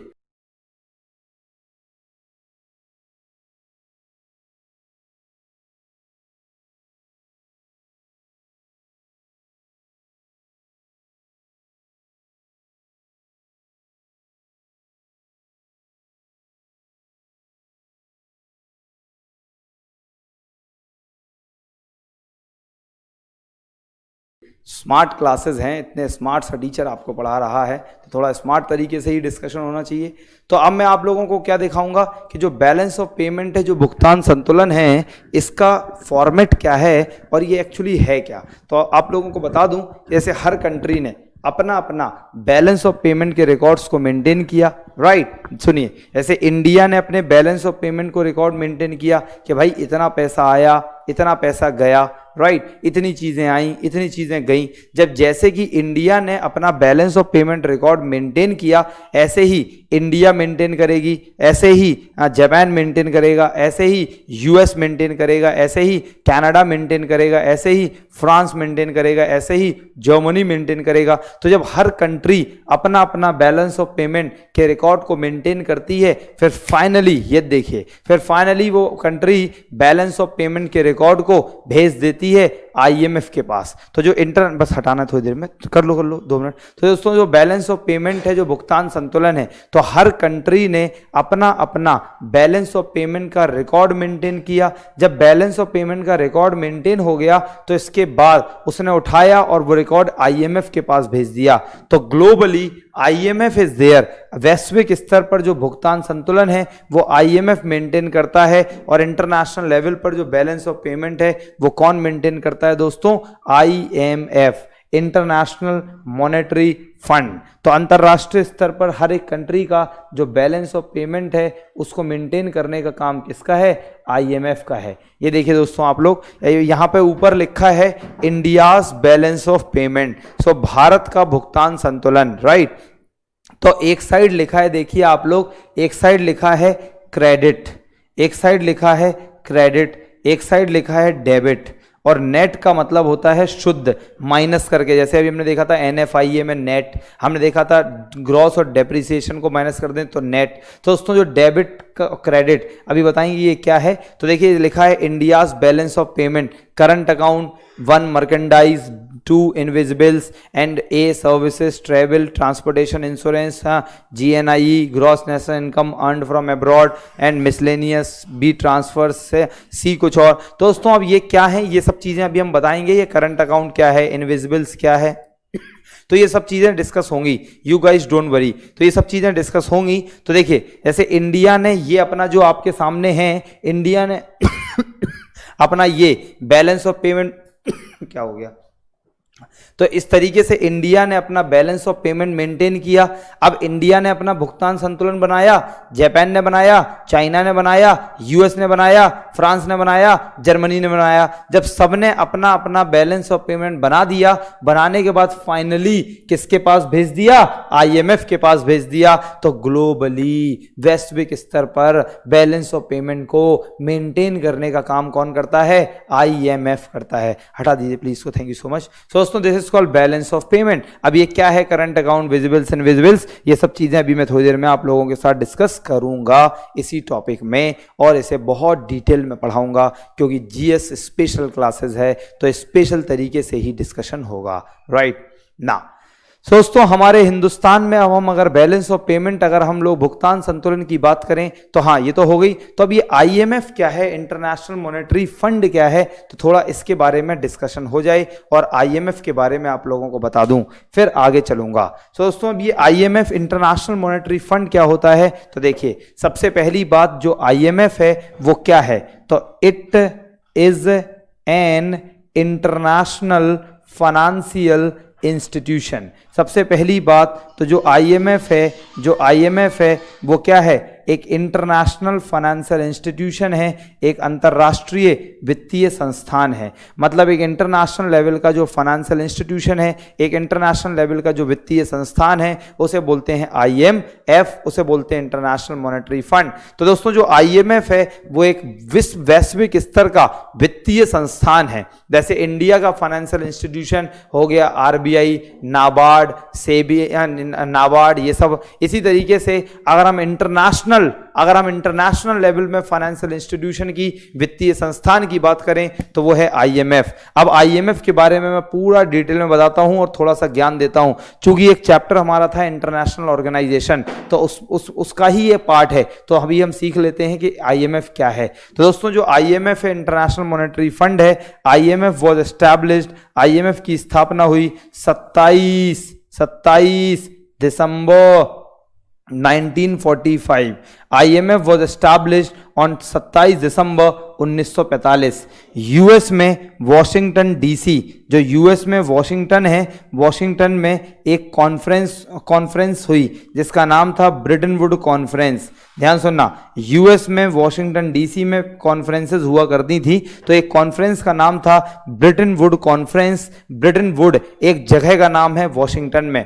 तो यूएस में एक कॉन्फ्रेंस हुई, ब्रेटन वुड कॉन्फ्रेंस, हिंदी में ब्रेटन वुड सम्मेलन। तो इस ब्रेटन वुड कॉन्फ्रेंस, इस ब्रेटन वुड सम्मेलन में IMF की स्थापना हुई। तो एग्जाम में क्वेश्चन आता है कि IMF was established in which conference, IMF की स्थापना किस सम्मेलन में हुई थी? तो answer is Brayton would conference, right. चलिए दोस्तों, IMF जो है, इसका जो हेडक्वार्टर है, इसका जो मुख्यालय है वो है वॉशिंगटन DC। तो IMF का हेडक्वार्टर है वॉशिंगटन DC। DC का मतलब है district of Columbia. So IMF headquarter is in Washington DC, district of Columbia. इसके अलावा अगर हम IMF में थोड़ी और बात करें तो IMF की जो इस समय हेड हैं वो हैं दोस्तों क्रिस्टीन लगार्ड। तो Christine Lagarde is the head of IMF और ये मैडम रहने वाली हैं फ्रांस की। तो क्रिस्टीन लगार्ड इस समय IMF की हेड हैं और IMF की हेड जो अध्यक्ष हैं वो हैं क्रिस्टीन लगार्ड। दोस्तों इसके बाद और भी बहुत सारी बातें हैं IMF से रिलेटेड कि IMF जो है इस समय इसके जो मेंबर कंट्रीज हैं, इस समय इसके जो मेंबर सदस्य हैं वो हैं 189, और जो आखिरी मेंबर बना था वो 2016 के लगभग में नौरू। तो Nauru NAURU, Nauru was the last member of IMF। और दोस्तों बता दें इससे पहले जो 188वां मेंबर था वो था साउथ सुडान। तो जो आखिरी मेंबर बना वो नौरू। इस तरीके के एग्जाम में क्वेश्चंस आते हैं, राइट ना। इसी तरीके से अगर हम और भी बहुत सारी बातें करें IMF को लेकर तो मैं बताता हूं आखिर IMF करता क्या है। तो दोस्तों देखिए, ये जो इंटरनेशनली बैलेंस ऑफ पेमेंट के रिकॉर्ड्स को तो मेंटेन करता ही है, इसके अलावा बेसिकली IMF की स्थापना क्यों की गई, उद्देश्य क्या था, पर्पस क्या था, इसका काम क्या है। तो दोस्तों IMF का काम है it maintains economic stability among the member countries. दोस्तों जितने भी इसके सदस्य देश हैं उनमें इकोनॉमिक स्टेबिलिटी, आर्थिक स्थिरता बनाने में IMF योगदान देता है। जैसे इंडिया एक इसका सदस्य है और इंडिया तो इसका फाउंडिंग मेंबर है, जब स्थापना हुई थी तभी से इंडिया है। तो दोस्तों जो IMF है, जो इंटरनेशनल मॉनेटरी फंड है, ये इसका काम है आर्थिक स्थिरता अपने सदस्य देशों में बनाए रखना। जैसे दोस्तों इसका जो मेंबर कंट्रीज हैं 189, तो इन मेंबर कंट्रीज के बीच जो इकोनॉमिक स्टेबिलिटी है, जो आर्थिक स्थिरता है, मतलब जो भारतीय अर्थव्यवस्था है, इसको मेंटेन करने का काम किसका है? IMF का है। IMF का एक बहुत बढ़िया काम है क्या कि it maintains stable foreign exchange rate.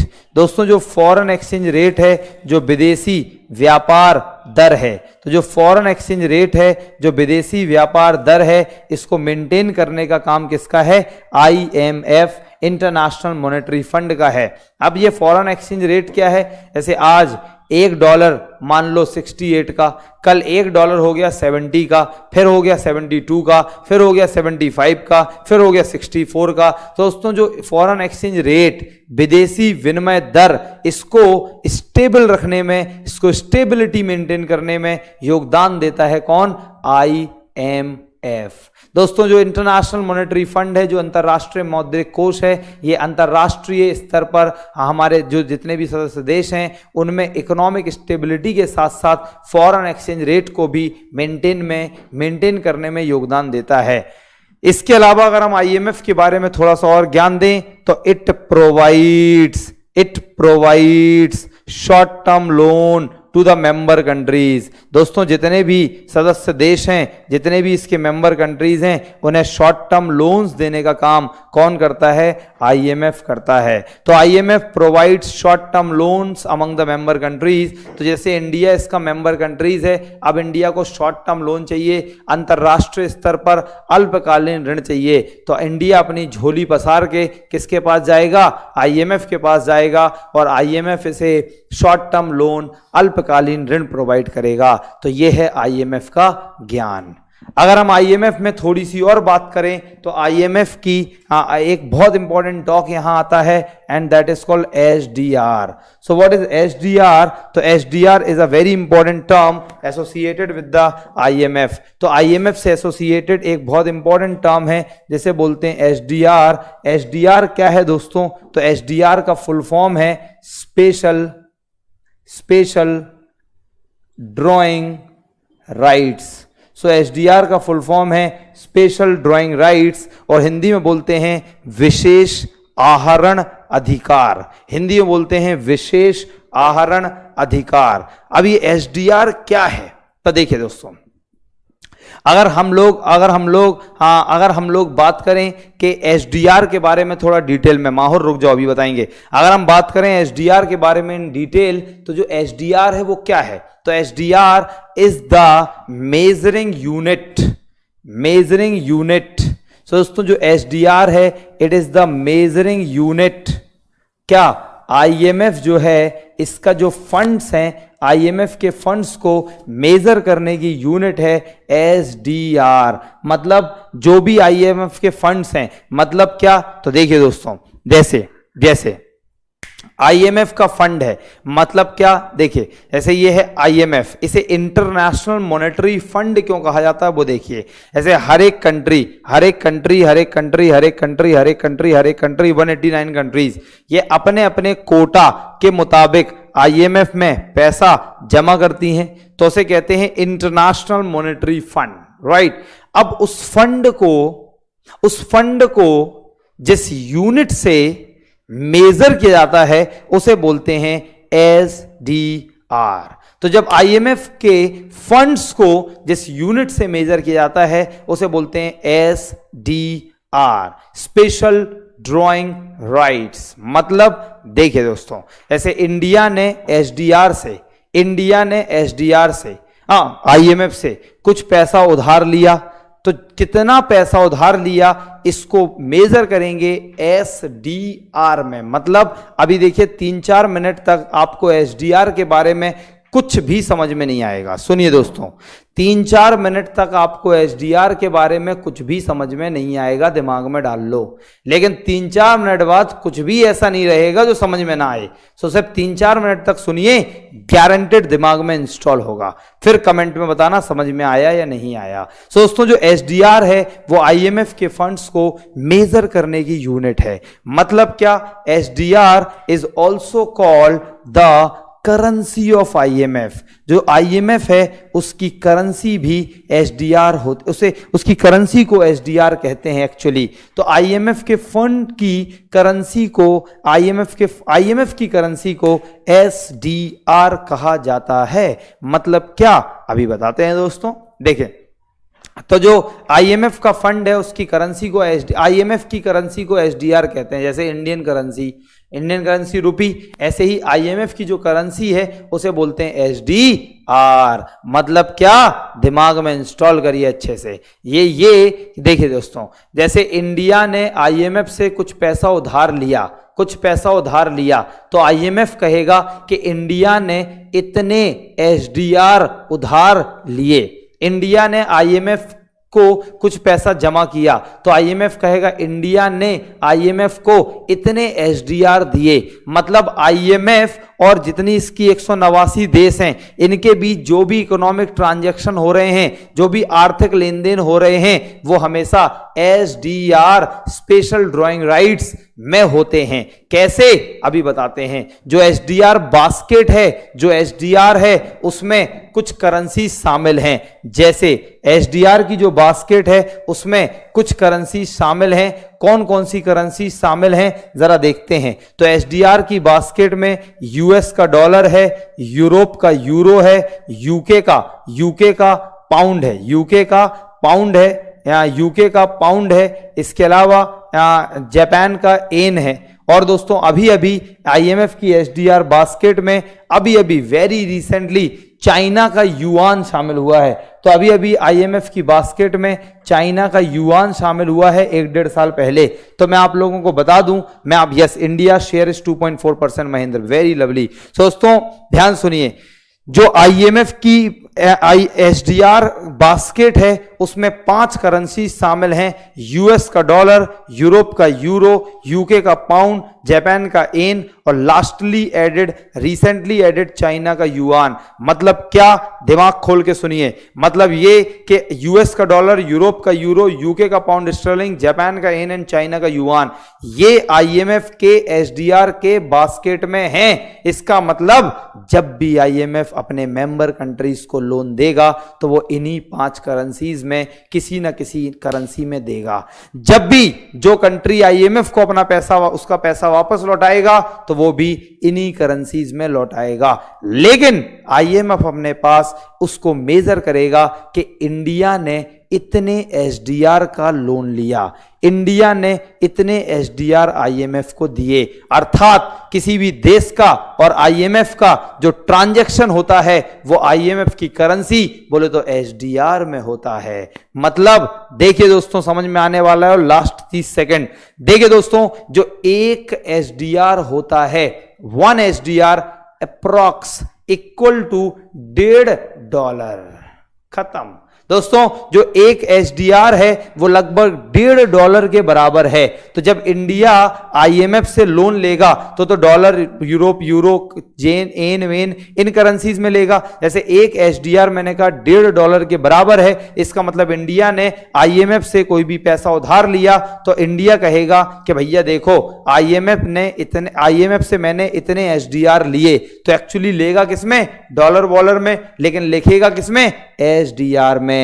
मुझे लगता है आप लोग पूरा का पूरा कॉन्सेप्ट समझ गए। तो जो IMF की करेंसी है उसे SDR कहते हैं। और SDR का जल्दी से कमेंट में लिखिए, SDR को हम पेपर गोल्ड के नाम से भी जानते हैं। तो दोस्तों जो SDR है it is also called paper gold. SDR is also called paper gold, ये इसका अन्य नाम है। इसे IMF पेपर गोल्ड भी कहता है क्योंकि ये पेपर में लिखने के लिए काम आता है कि इतने SDR दिए, इतने SDR लिए एंड ब्ला ब्ला ब्ला, तो इसे बोलते हैं SDR। दोस्तों महेंद्र तेतरवाल ने कहा क्लियर सर, वेरी नाइस। बस क्या महेंद्र तेतरवाल को क्लियर हुआ, बाकी तुम लोग कहाँ हो बे, जल्दी से आओ। इतनी मेहनत कर रहे हैं तुम्हारे लिए, तुम लोग कोई रिप्लाई नहीं कर रहे हैं। So, दोस्तों this is called SDR special drawing rights. तो SDR का मतलब मुझे लगता है पूरा का पूरा कॉन्सेप्ट क्लियर हुआ। आज के बाद आप कभी भी SDR के बारे में पढ़ेंगे, सुनेंगे तो आप बहुत अच्छे से समझा पाएंगे किसी को भी। लेकिन गॉट इट सर, मुकुल आनंद ने कहा ठीक है भाई।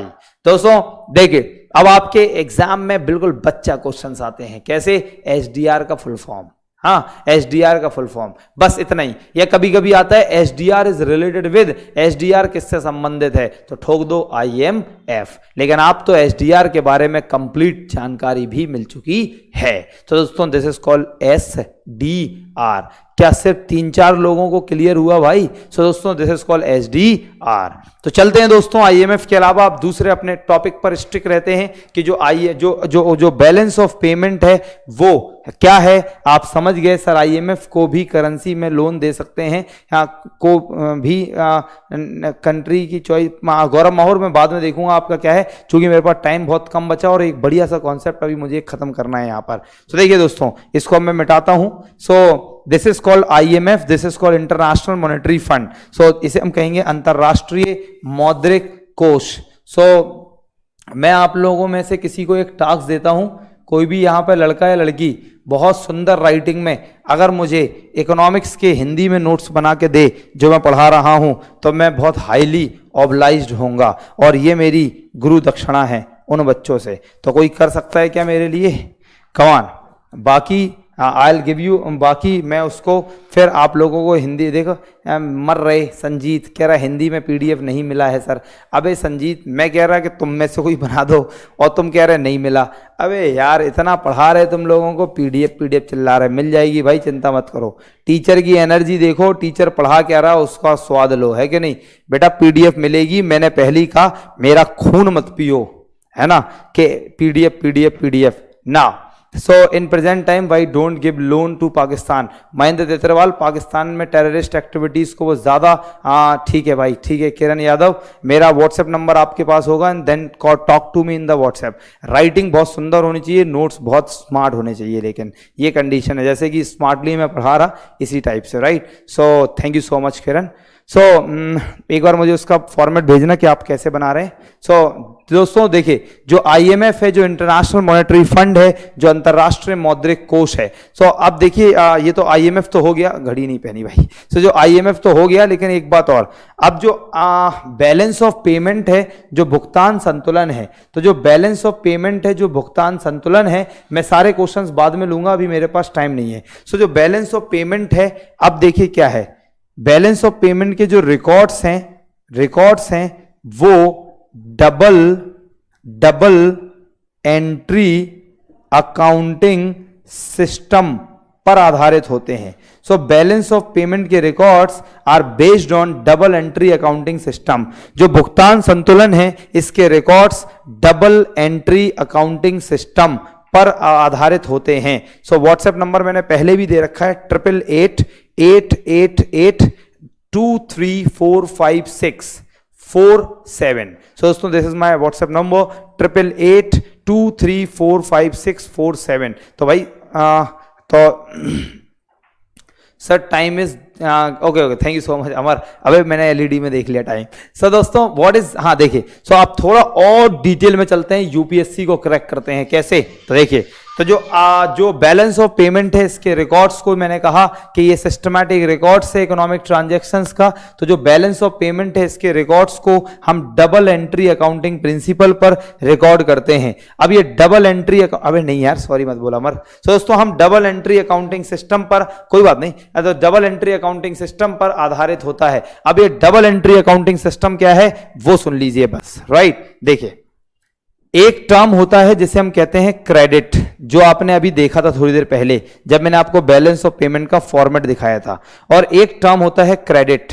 डेबिट और क्रेडिट क्या है? देखिए, जैसे आप एटीएम मशीन में गए, आपने एटीएम कार्ड इंसर्ट किया, तो आपके पास एक आपने पैसा निकाला, तो आपके मैसेज आया मोबाइल पे, अमाउंट डेबिटेड। अगर आप एटीएम मशीन में गए, आपने कार्ड इंसर्ट किया, पैसा निकाला, तो लिख के आया आपके मोबाइल में अमाउंट डेबिटेड। मतलब जब भी पैसा निकलता है अकाउंट से, तो उसे हम कहते हैं, जब भी पैसा निकल रहा है तो उसे हम कहते हैं क्या, मतलब जब भी पैसा अकाउंट से बाहर आ रहा है तो उसे कहते हैं डेबिट। और जैसे कि आपने अपने पापा से कहा, पापा मुझे ना 10,000 रुपए चाहिए, तो पापा ने कहा लो बेटा, पापा ने वहां से ट्रांसफर मार दिए, तो आपके पास तुरंत मैसेज आएगा अमाउंट क्रेडिटेड। अर्थात जो भी पैसा आपने जमा किया उसे बोलते हैं डेबिट और उसे बोलते हैं क्रेडिट, राइट?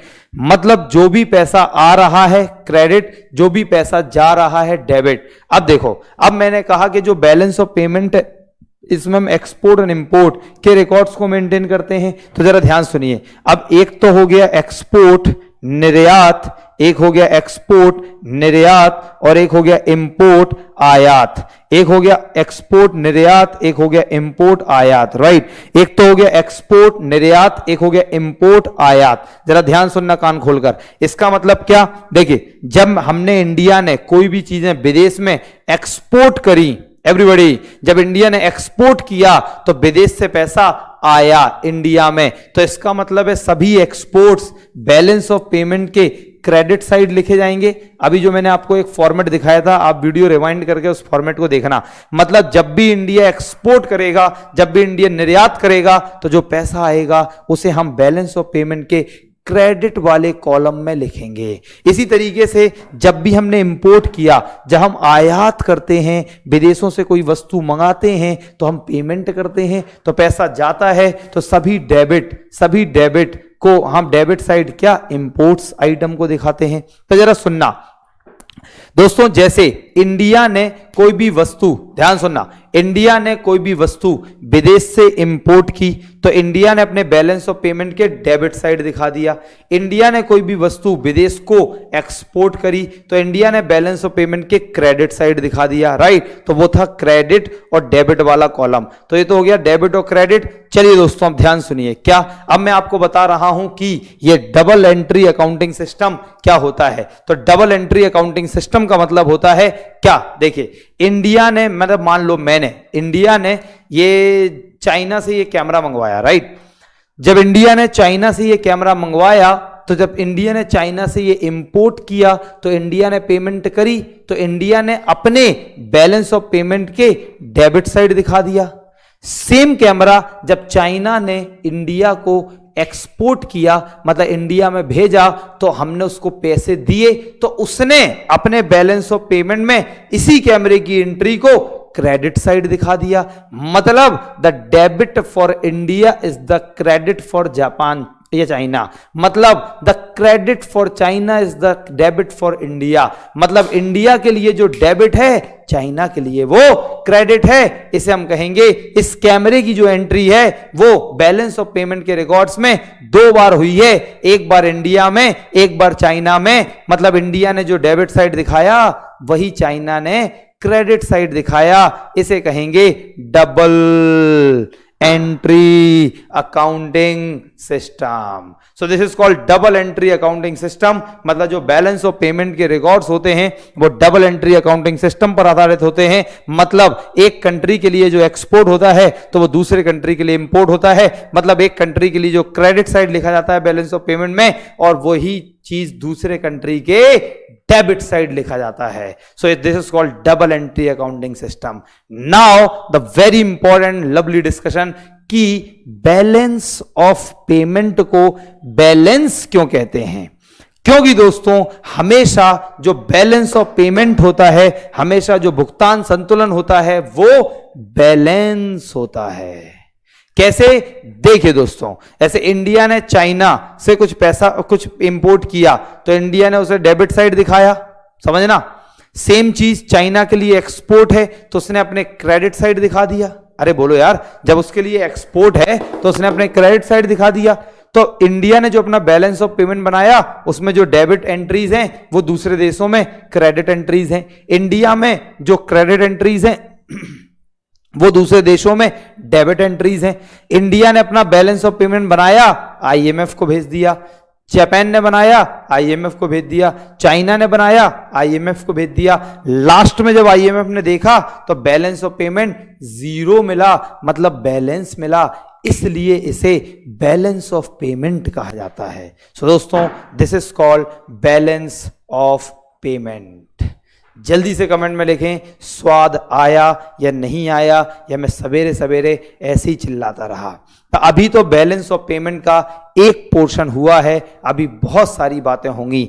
यस, किसी भी देश, रोहित शर्मा, इंडिया का ट्रेड बैलेंस हमेशा नेगेटिव ही रहा है। यस, क्योंकि इंडिया इंपोर्ट ज्यादा करता है और एक्सपोर्ट कम। मतलब किसी भी एक देश के लिए जो बैलेंस ऑफ पेमेंट है वो हमेशा फेवरेबल या अनफेवरेबल हो सकता है, मतलब पॉजिटिव या नेगेटिव। लेकिन इंटरनेशनली, ग्लोबली जब आईएमएफ के पास रिकॉर्ड जाता है तो बैलेंस ऑफ पेमेंट हमेशा बैलेंस रहता है। सो this is called balance of payment, right. Now दोस्तों, अब और आप लोगों को थोड़ी सी बातें बता दूं, आप लोगों को थोड़ा सा ज्ञान दे दूं कि ये बैलेंस ऑफ पेमेंट का सिर्फ एक छोटा सा पार्ट था। अभी बैलेंस ऑफ पेमेंट हम 1.5 घंटे की क्लास में, और अगर 1.5 घंटे कम पड़े तो 1.5 घंटे और बैलेंस ऑफ पेमेंट को पढ़ेंगे। जब तक आपके दिमाग में बहुत बेहतरीन लेवल का कॉन्सेप्ट क्लियर ना हो जाए तब तक बताएंगे। Thank you so much Amar and Mahendra Tetarpal. So this is called balance of payment. ना दोस्तों अब बैलेंस ऑफ पेमेंट तो मैंने आपको बता दिया है, इसके बहुत सारे कॉन्सेप्ट क्लैरिटी भी करा दी कि balance of payment is the recording of economic transaction happening between another in terms of international trade export and import in during one financial year. एक वित्तीय वर्ष में होने वाले एक देश और अन्य देशों के बीच आर्थिक लेन देन के सिस्टमैटिक रिकॉर्ड को मेंटेन करना जो आयात और निर्यात के समय होता है उसे बैलेंस ऑफ पेमेंट कहते हैं। बैलेंस ऑफ पेमेंट के रिकॉर्ड्स को भारत में आरबीआई मेंटेन करता है, इंटरनेशनल लेवल पर आईएमएफ मेंटेन करता है। बैलेंस ऑफ पेमेंट फेवरेबल और अनफेवरेबल होता है। Balance of payment, balance of trade क्या होता है, डबल एंट्री अकाउंटिंग सिस्टम पर होता है। डेबिट क्रेडिट क्या होता है, ये सब बातें मैंने कर ली। नाउ दोस्तों एक और बढ़िया बात कि मैंने कहा कि बैलेंस ऑफ पेमेंट रिकॉर्ड करना है, तो अब दोस्तों आपके दिमाग में आना चाहिए कि रिकॉर्ड कहां होता है और क्या क्या चीजें रिकॉर्ड होती हैं। सो दोस्तों अब आखिर बैलेंस ऑफ पेमेंट के रिकॉर्ड्स को मेंटेन करने के लिए क्या क्या चीजें हैं और कहां कहां पर किस किस तरीके से रिकॉर्ड होती हैं, अब ये डिस्कशन होगा हमारे आने वाली क्लासेस में, मतलब अपनी नेक्स्ट क्लास में, मतलब आज दोपहर 3:30 बजे। तो मिलते हैं दोस्तों 3:30 बजे with the mind blowing discussion. So that's all for the day, for this time, और सी यू गाइस। तब तक keep rocking guys and love your parents and pay them respect by getting government job very soon. इतनी हमारी दुआ है और आप लोगों की मेहनत बनी रही तो डेफिनेटली ऐसा होगा। सो दोस्तों टेक केयर, जब तक have a nice and wonderful time, God bless you all.